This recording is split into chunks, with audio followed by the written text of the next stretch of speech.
Hello students, या लॉकडाऊनच्या काळामध्ये शासनाच्या धोरणानुसार शाळा बंद आहेत आणि शैक्षणिक विद्यार्थ्यांचं नुकसान होऊ नये म्हणून ऑनलाईन पद्धतीने किंवा शैक्षणिक व्हिडिओच्या माध्यमातून अध्यापन प्रक्रिया चालू आहे. त्याचाच एक भाग म्हणून वर्ग 9वी आणि 10वीसाठी आपण या ठिकाणी व्हिडिओ बनवणार आहोत. तत्पूर्वी सिलेबस, इंग्रजी विषयाचा सिलेबस सुरुवात करण्याच्या अगोदर format of the activity seat, आता नवीन पद्धतीनुसार क्वेश्चन पेपर असं न म्हणता ॲक्टिव्हिटी सीट असं त्याला नाव दिलेलं आहे. तर त्याचा फॉर्मॅट कसा आहे हे आपल्याला माहीत असणं गरजेचं आहे. मार्च 2019च्या परीक्षेमध्ये आपली ॲक्टिव्हिटी सीट ही 100 मार्काची होती आणि परत त्यामध्ये मार्च 2020च्या परीक्षेमध्ये बदल झाला आणि ती ॲक्टिव्हिटी सीट परत 80 मार्काची झाली. म्हणजेच ओरल टेस्ट ही 20 मार्क त्यामध्ये ॲड करण्यात आलेली आहे. Written paper 18 marks. The difficulty wise distributions of marks in 80 marks. Paper should be 40% easy, 40% medium and 20% challenging. म्हणजे जी आपली प्रश्नपत्रिका असते किंवा ॲक्टिव्हिटी सीट आहे त्याच्यामध्ये जे प्रश्न विचारले जातात त्याच्यामध्ये 40% प्रश्न हे इझी म्हणजे सहज सोडवता येतील अशा स्वरूपाचे असतात आणि 40% प्रश्न हे मीडियम मध्यम स्वरूपाचे म्हणजे सर्वसाधारण विद्यार्थी सुद्धा ते प्रश्न सोडवू शकतील आणि 20% जी प्रश्नपत्रिका आहे किंवा प्रश्न आहेत ते चॅलेंजिंग आव्हानात्मक आहे. म्हणून विद्यार्थ्यांनी प्रश्नपत्रिका सोडत असताना ह्या सगळ्या बाबींचा विचार करणं गरजेचं आहे. आता 2019ची प्रश्नपत्रिका आणि 2020ची प्रश्नपत्रिका जर तुम्ही पाहिलात तर त्यामध्ये बराचसा फरक आहे. कारण 2019ची प्रश्नपत्रिका ही 100 मार्काची होती, रिटर्न ज्याला आपण लेखी परीक्षा म्हणूया, आणि 2020ची मागी परीक्षा झाली ती 80 मार्काची म्हणजे रिटर्न 80 मार्क आणि ओरल ज्याला आपण इंटरनल मार्क्स म्हणतो 20 मार्क अशी 100 मार्काची प्रश्नपत्रिका आहे. आणि या 80 मार्काच्या प्रश्नपत्रिकेमध्ये कुठले प्रश्न विचारले जातील, कुठला प्रश्न किती मार्काला आहे हे अगोदर आपल्याला माहीत असणं गरजेचं आहे. आणि हे पाहिल्याच्या नंतरच खऱ्या अर्थाने आपल्याला पुढं अभ्यासक्रमाला किंवा अभ्यास कसा करावा किंवा अभ्यासक्रम सुरुवात करायला आपण सोयीस्कर जाईल. म्हणून सुरुवातीला ॲक्टिव्हिटी सीटमध्ये सेक्शन फर्स्ट किंवा 1 ज्याला आपण लँग्वेज स्टडी म्हणूया.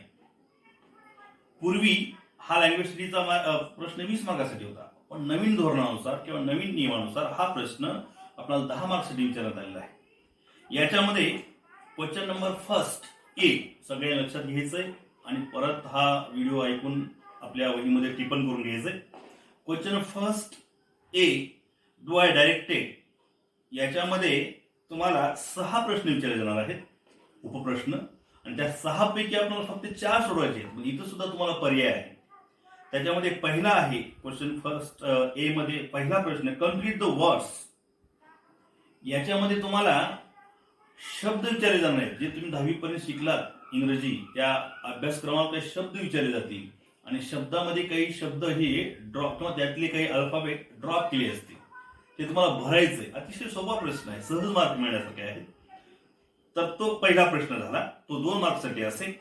त्याच्यानंतर याच्यामध्ये दुसरा प्रश्न, उपप्रश्न, put the words in alphabetical order, ज्याला आपण वर्णानुक्रम असं म्हणतो. तुम्हाला याच्यामध्ये परत 2 उपप्रश्न आहेत. एक असेल सेम वर्ड्स म्हणजे सगळ्या शब्दांचं पहिलं जे अल्फाबेट आहे ते सेम असेल आणि याचं तुम्हाला वर्णानुक्रम लावायचं. आणि दुसरा एक त्यामध्ये आहे डिफरंट वर्ड्स, त्याच्यामध्ये परत वेगवेगळी सुरुवात असेल आणि तुम्हाला ते सिरियल लावायचं असेल. त्याच्यानंतर त्यामध्ये थर्ड आहे पंक्च्युएट द फॉलोइंग, हा सुद्धा 2 मार्क्ससाठी प्रश्न आहे. याच्यामध्ये तुम्हाला पंक्च्युएट करायचे आहे, ज्याला आपण विरामचिन्ह म्हणतो मराठीमध्ये. म्हणजे कॉमा असेल, फुल स्टॉप असेल, क्वेश्चन मार्क असेल, एक्सक्लेमेटरी मार्क असेल, डबल इन्व्हर्टेड कॉमा असेल, जे काही विचारले ज्या सेंटेन्समध्ये ते तुम्हाला ते करेक्शन करून ते लिहायचं आहे. तर हा देखील प्रश्न 2 मार्क्ससाठी आहे. त्यामध्ये चौथा आहे मेक 4 वर्ड्स मिनिमम 3 लेटर्स. तुम्हाला एक मोठा शब्द दिला जाईल आणि त्या शब्दामधूनच आपल्याला 4 शब्द अर्थपूर्ण शब्द तयार करायचे आणि या प्रत्येक शब्दामध्ये तुम्हाला कमीत कमी 3 तरी त्यामध्ये अल्फाबेट असले पाहिजे. आता TO2 किंवा AN IN हे नाही चालणार. कमीत कमी 3 तुम्हाला त्याच्यामध्ये अल्फाबेट असणं गरजेचं आहे. हा देखील प्रश्न 2 मार्कासाठी आहे. त्याच्यानंतर यामध्ये 5वा प्रश्न आहे राईट रिलेटेड वर्ड्स. संबंधित शब्द, for example school, garden, home, city, village etcetera. असे कुठलेही शब्द असतील त्याच्या संबंधित जवळचा अर्थ लागावा त्या संबंधित असे शब्द किंवा तुम्हाला 4 शब्द किंवा 5 शब्द तुम्हाला त्या रिलेटेड वर्ड्स मध्ये लिहावे लागतील. अगदी सोपा प्रश्न आहे. तर इथं सुद्धा तुम्हाला 2 मार्क मिळू शकतात. हा देखील प्रश्न 2 मार्कसाठी आहे. त्याच्यानंतर 6वा प्रश्न आहे ज्यामध्ये complete the word chains of noun और वर्ब और एडजेक्टिव्ह.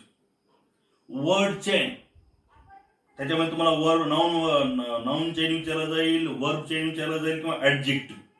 जे तुम्हाला प्रश्नपत्रिकेमध्ये विचारलंय तशीच चेन करायची. आपण चेन म्हणजे कळतंय.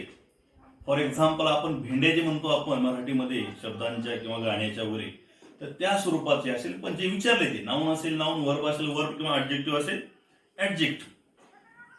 त्याला देखील 2 मार्क्स आहेत. म्हणजे असे एकूण 6 उपप्रश्न आहेत क्वेश्चन नंबर फर्स्ट ए मध्ये. लक्षात घ्या. तर तुम्हाला फक्त यातले 4 सोडवायचे. जे तुम्हाला योग्य वाटतील, जे तुम्हाला कॉन्फिडन्स आहे तो प्रश्न किंवा ते प्रश्न तुम्हाला सोडवायचे आहेत. त्यातून क्वेश्चन नंबर फर्स्ट बी यातलाच एक लँग्वेज स्टडी मधलाच एक भाग आहे.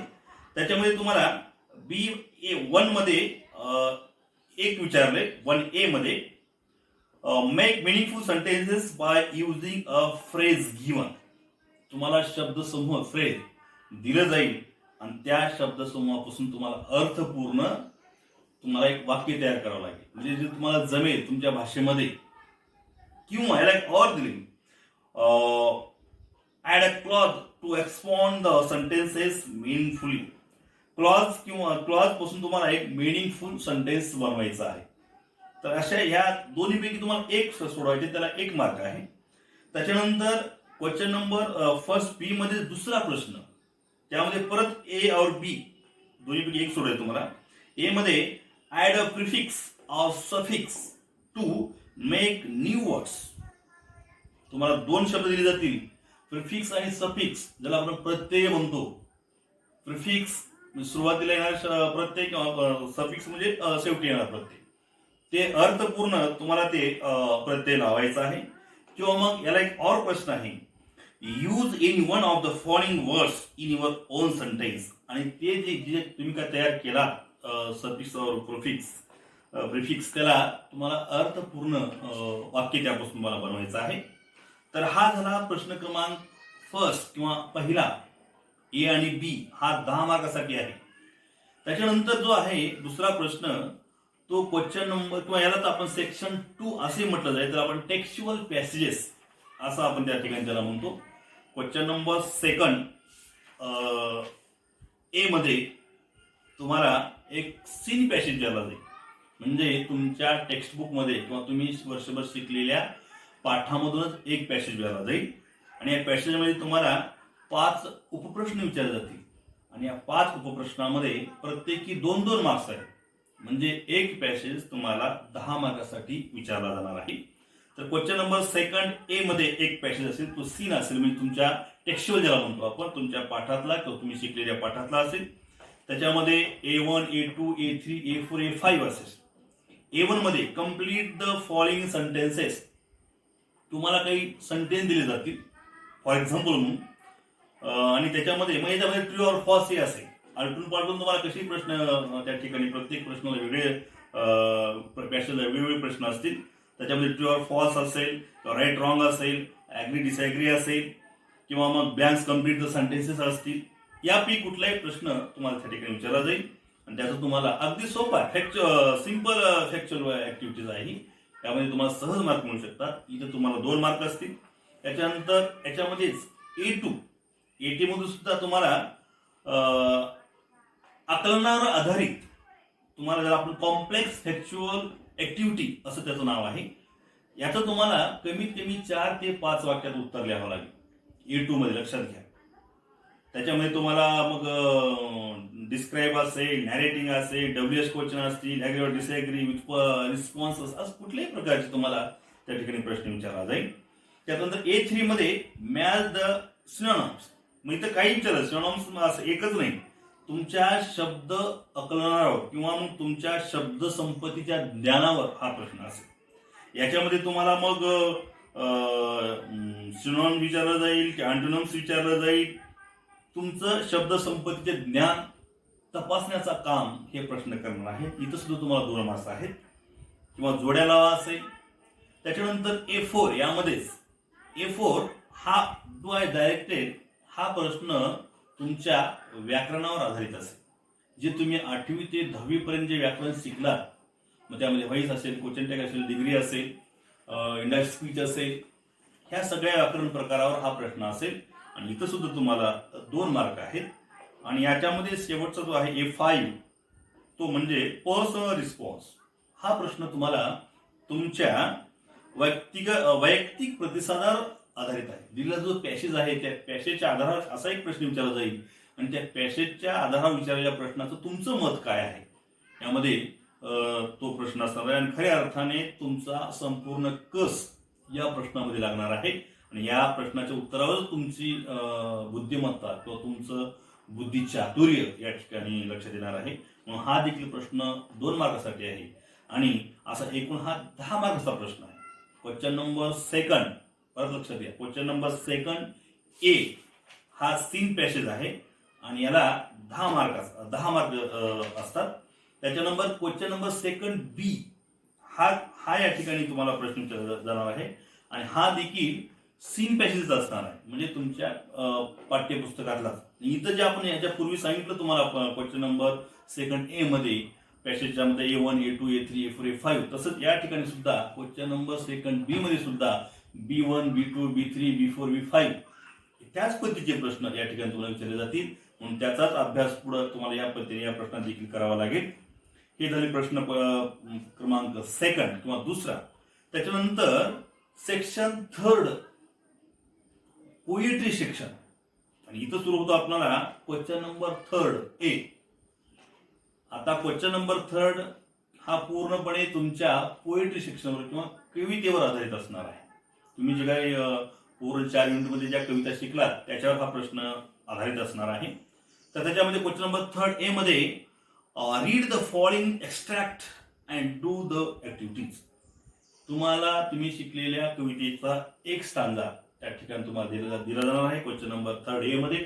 आणि त्या स्टांजाच्या आधारावर तुम्हाला 3 प्रश्न विचारले जाणार आहेत.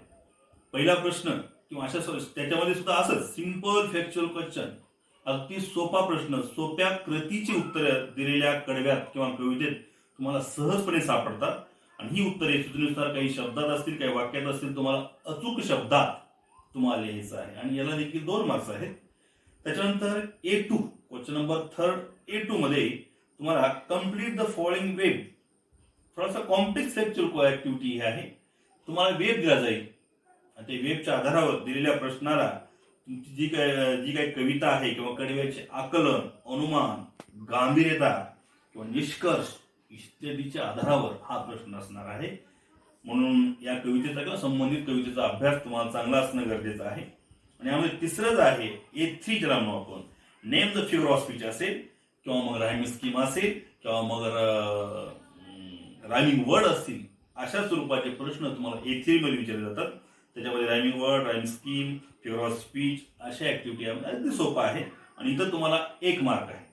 A1 मध्ये 2 मार्क्स, A2 मध्ये 2 मार्क्स आणि A3 मध्ये 1 मार्क्स. असं क्वेश्चन नंबर 3 A हा प्रश्न पोएट्रीचा 5 मार्काचा आहे. त्याच्यानंतर यामध्येच question number 3 B appreciations of the poem. आता अप्रिसिएशन्स ऑफ द पोएम हा प्रश्न जुन्या फॉर्मॅटमध्ये किंवा जुन्या प्रश्नपत्रिकेच्या आराखड्यामध्ये हा प्रश्न 10 मार्कासाठी विचारला गेला होता किंवा जात होता. पण नंतर याच्यामध्ये काही बदल होऊन हा प्रश्न आता 5 मार्कासाठी विचारण्यात आलेला आहे. तुम्ही शिकलेल्या कवितेपैकी एक कविता या ठिकाणी दिली जाईल, अगदी तुमच्या टायटल आणि त्याचबरोबर त्या ठिकाणी पोएट या सगळ्या गोष्टी या कविता पूर्ण कविता तुम्हाला त्या ठिकाणी दिली जाईल आणि त्याचं आकलन करून किंवा तुम्हाला त्या कविता पूर्ण वाचून त्याचा रस ग्रहण करायचा आहे आणि त्याच्यासोबत तुम्हाला काही मुद्द्यांच्या आधारे त्याच्या विविध अंगांची, वैशिष्ट्यांची, घटकांची माहिती तुम्हाला असणं गरजेचं आहे. आता याच्यामध्ये 4-5 प्रश्न त्या ठिकाणी किंवा 5 घटक तुम्हाला लिहायचे. नंबर 1 आहे टायटल. बघा, अगदी सहज मार्क मिळणारा हा प्रश्न आहे.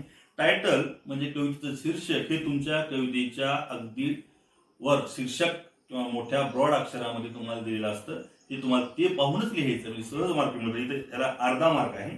त्याच्यानंतर नेम ऑफ द पोएट, कवीचं नाव काय किंवा कवयित्रीचं नाव काय, तर तुमच्या कवितेच्या शेवटी ते तुम्हाला दिलं असतं, म्हणून ते देखील तुम्हाला सहज लिहिता येईल, त्याला अर्धा मार्क आहे. त्यानंतर राईम स्कीम, हे देखील तुम्हाला कवितेचा अर्थ पाहून किंवा कवितेच्या लाईन पाहून तुम्हाला ते सोडवता येईल, ते तुम्हाला ओळखून लिहावं लागेल. फिगर ऑफ स्पीच, हे थोडंसं कठीण वाटेल, पण थोडंसं तुम्ही जर अभ्यास केला तर ते देखील तुम्हाला अलंकार वगैरे त्या ठिकाणी तुम्हाला लिहिता येईल. त्याच्यानंतर थीम किंवा सेंट्रल आयडिया, हा प्रश्न थोडासा किंवा हा घटक थोडासा कठीण वाटेल, पण कविता जर तुम्ही वारंवार वाचत गेला तर अभ्यास करत गेला तर याचे सुद्धा मार्क्स 2 किंवा 3 ओळीमध्ये तुम्हाला याचं उत्तर लिहायचंय, तर याला 2 मार्क्स दिलेले आहे. त्याच्यानंतर याच्यामध्येच सेक्शन 4 प्रश्नपत्रिकेमध्ये सेक्शन 4 आहे, तो आहे नॉन टेक्स्च्युअल पॅसेज, ज्याला आपण अनसीन पॅसेज असंही म्हणतो. या प्रश्नामध्ये तुम्हाला पाठ्यपुस्तकाबाहेरील पॅसेज दिला जातो, म्हणजे तुम्ही कधी वाचला नसाल कदाचित किंवा तुमच्या पुस्तकाच्या बाहेरचा.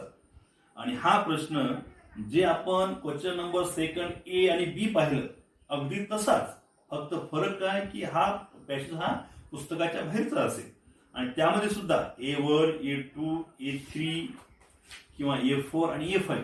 लक्षात घ्या परत एकदा, क्वेश्चन नंबर 2 किंवा प्रश्न क्रमांक 2 ए आणि बी, त्यामध्ये जसे प्रश्न विचारले जातात पॅसेजवर तसेच प्रश्न क्वेश्चन नंबर 4 ए मधच्या पॅसेजवर विचारले जातात. फक्त फरक एवढाच आहे की हा पॅसेज तुमच्या पुस्तकाच्या बाहेरचा आहे. लक्षात आलं. त्याच्यानंतर क्वेश्चन नंबर 4 बी आपण समरी रायटिंग म्हणूया किंवा सारांश लेखन. आता तुम्हाला सारांश हा किंवा पॅसेज हा तुमच्या पुस्तकाच्या बाहेरचा दिला जातो कुठलाही, आणि तो पॅसेज किंवा त्या पॅसेजला तुम्हाला सारांश लिहायचा, म्हणजे 1/3 करायचं. 1/3 दिलेल्या पॅसेजचं तुम्हाला 1/3 असे लिहायचे. त्या पॅसेजचा जेवढा दिलाय त्याचा 1/3 करायचं. जे आवश्यक माहिती किंवा जी महत्वपूर्ण माहिती आहे ते लिहायचे, त्याला एक टायटल द्यायचे, त्याला शीर्षक द्यायचं, आणि याला सुद्धा 5 मार्क आहे. म्हणजे क्वेश्चन नंबर 4 हा टोटल तुम्हाला 15 मार्काचा आहे. क्वेश्चन नंबर 4 ए 10 मार्क आणि क्वेश्चन नंबर 4 बी हा 5 मार्क. त्याच्यानंतर आहे सेक्शन 5, ज्याला आपण रायटिंग स्किल म्हणतो. आता खरं तर क्वेश्चन नंबर याच्या अगोदरचे सेक्शन सगळे रीडिंग स्किलचे होते, म्हणजे वाचन कौशल्य त्या ठिकाणी तुमचं पणाला लागणार होतं. पण क्वेश्चन नंबर 5 पासून मात्र तुम्ही रायटिंग स्किल या घटकाचा अभ्यास करणं किंवा तुम्हाला माहिती असणं गरजेचं आहे. त्याच्यामध्ये क्वेश्चन नंबर 5 ए रायटिंग स्किल मध्ये पहिला प्रश्न किंवा तर आपण सुरुवात म्हणूया. क्वेश्चन नंबर 5 ए तो आहे लेटर रायटिंग. आता क्वेश्चन नंबर 5 ए मध्ये परत A1 और A2 असा आहे, तर तुम्ही परीक्षेमध्ये A1 सोडवा नाहीतर मग A2 सोडवा. म्हणजे पत्राचे जे प्रकार आहेत आपल्याकडं, फॉर्मल आणि इन्फॉर्मल लेटर, औपचारिक आणि अनौपचारिक पत्र, त्यापैकी जे तुम्हाला योग्य वाटेल ते सोडवायचे. दोन्हीपैकी एक सोडवायचे, दोन्ही सोडवायची गरज नाही. तर तुम्हाला जे योग्य वाटेल ते पत्र तुम्ही त्या ठिकाणी सोडवायचे. याला सुद्धा 5 मार्क आहेत. याला सुद्धा गुण विभागू नये. तुमचं ग्रॅमॅटिकल, तुमची सुरुवात, तुमचं मध्य, तुमचा शेवट पत्राचा. आणि नवीन नियमानुसार लक्षात घ्या, तुमचा जो दोन्ही पत्र असू द्या, फॉर्मल असेल किंवा इन्फॉर्मल असेल, त्या दोन्ही पत्रामध्ये तुम्हाला पत्राचे सर्व घटक, पत्राचा पत्ता असेल किंवा मग पत्राची सुरुवात असेल किंवा मग तर आपण पत्राचा शेवट असेल, हे सगळं तुमच्या उत्तर पत्रिकेच्या डाव्या बाजूला लिहायचे. म्हणजे तुमच्या हाताच्या डाव्या बाजूला, उत्तरपत्रिकेच्या डाव्या बाजूला लिहायचं. पूर्वी पत्ता हा उजव्या बाजूला होता, पत्राचा शेवट हा डाव्या बाजूला होता, उजव्या बाजूला होता, पण ते सगळ्या गोष्टी आता डाव्या बाजूला लिहायचं. तर हा झाला क्वेश्चन नंबर 5A. त्याच्यानंतर क्वेश्चन नंबर 5B. याच्यामध्ये सुद्धा तुम्हाला 5 मार्क मिळणार आहेत.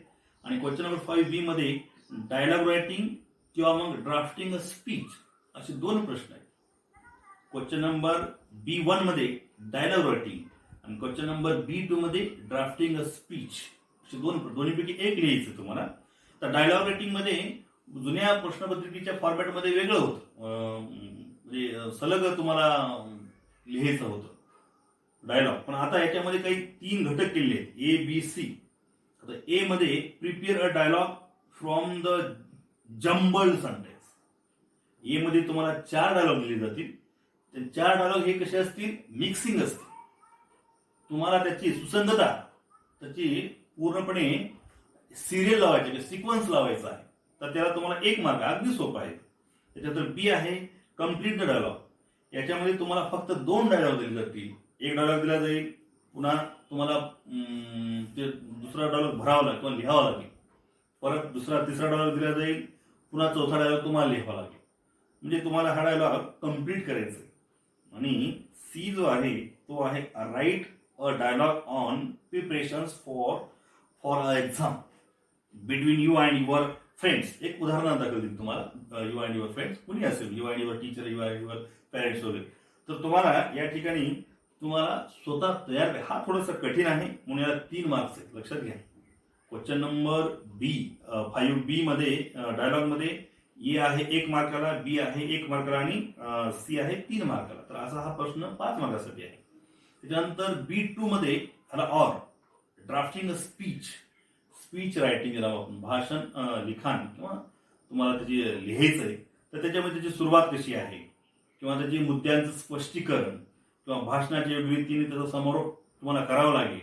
आणि हे 3 परिच्छेद किंवा कमीत कमी 4 परिच्छेद तुम्हाला लिहावं लागतील. एखादी घटना असेल त्या संबंधित तो प्रश्न असेल तर याला देखील 5 मार्क आहेत. तुम्हाला जे योग्य वाटला दोन्हीपैकी, डायलॉग असेल किंवा स्पीच असेल, या दोन्हीपैकी तुम्हाला 1 लिहायचंय. त्यानंतर क्वेश्चन नंबर 6 आहे. त्याच्यामध्ये सुद्धा ए आणि ऑर त्याला बी असं विचारलेलं आहे. Question number 6A information transfer, ज्याला आपण माहिती हस्तांतरण असं म्हणतो. त्याच्यामध्ये A1 आणि A2 याच्यापैकी तुम्हाला 1 सोडवायचं. आता A1 आणि A2 मध्ये तुम्हाला A1 आहे नॉन व्हर्बल टू व्हर्बल. म्हणजे एखादी प्रश्न, नॉन व्हर्बल मीन्स अशाब्दिक, ज्याला आपण मराठीत म्हणूया.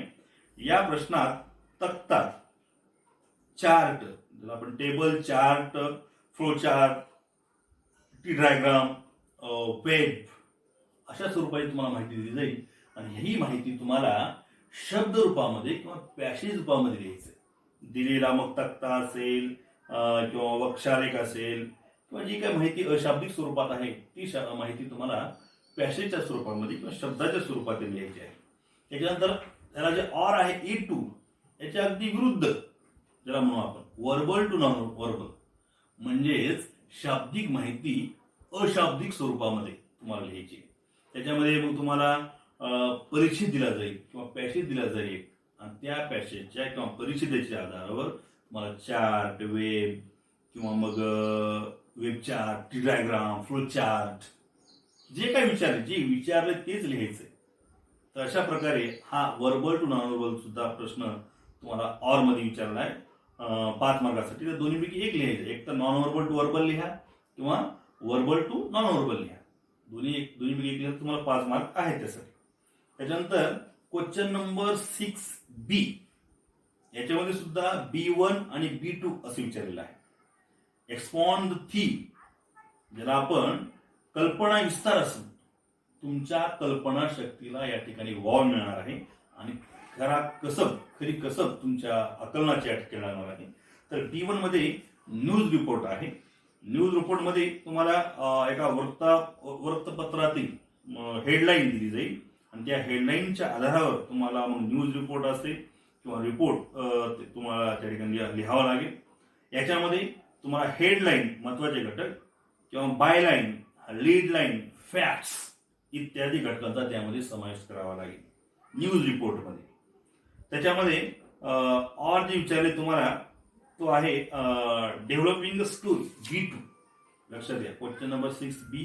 त्याच्यामध्ये B1 आहे न्यूज रिपोर्ट, त्याच्यानंतर B2 आहे डेव्हलपिंग स्टोरी.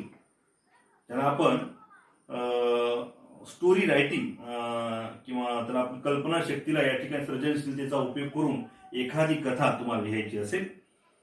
आणि लक्षात घ्या, स्टोरी रायटिंग हा तुम्ही अगोदरही पाहिला असेल किंवा ऐकला असेल की पास्ट टेन्स मध्ये किंवा भूतकाळात लिहायची किंवा भूतकाळात पास्ट टेन्स मध्ये लिहायची आहे. तर तुम्हाला त्या ठिकाणी टायटल लिहावं लागेल आणि दिलेली जी काही सुरुवात आहे त्या स्टोरीची ती सुरुवात पाहून तुम्हाला तुमच्या कल्पना शक्तीला किंवा तुमच्या सृजनशील शक्तीचा वापर करून ती तुम्हाला स्टोरी लिहा. दोन्हीपैकी जे तुम्हाला योग्य वाटेल किंवा तुम्हाला जमते असं वाटेल तो प्रश्न या ठिकाणी सोडवायचा आहे. B1 आणि B2 मध्ये कुठले एक सोडवायचं. आणि आपल्या ऍक्टिव्हिटी शीट मध्ये जो शेवटचा प्रश्न आहे तो आहे जर आपण स्किल डेव्हलपमेंट असेल त्याला सेक्शनचं नाव आहे ट्रान्सलेशन. Question number 7 translation. आता पूर्वीची ट्रान्सलेशन पद्धत 2019 ची पद्धत आणि नंतरची पद्धत आता बदललेली आहे.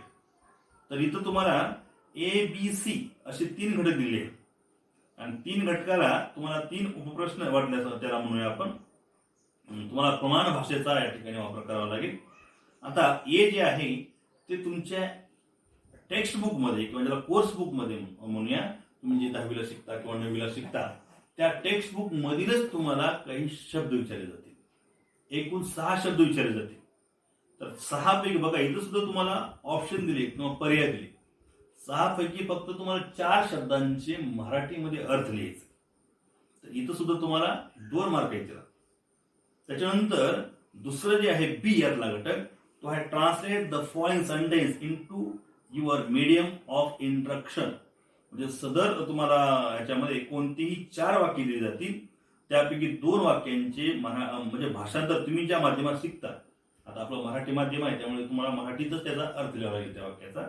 तर 4 वाक्य अगदी साधे सोपे वाक्य दिले जातील आणि या 4 वाक्यापैकी इथं सुद्धा ऑप्शन आहे तुम्हाला फक्त 2च वाक्यांचा मराठीमध्ये अर्थ लिहायचा आहे.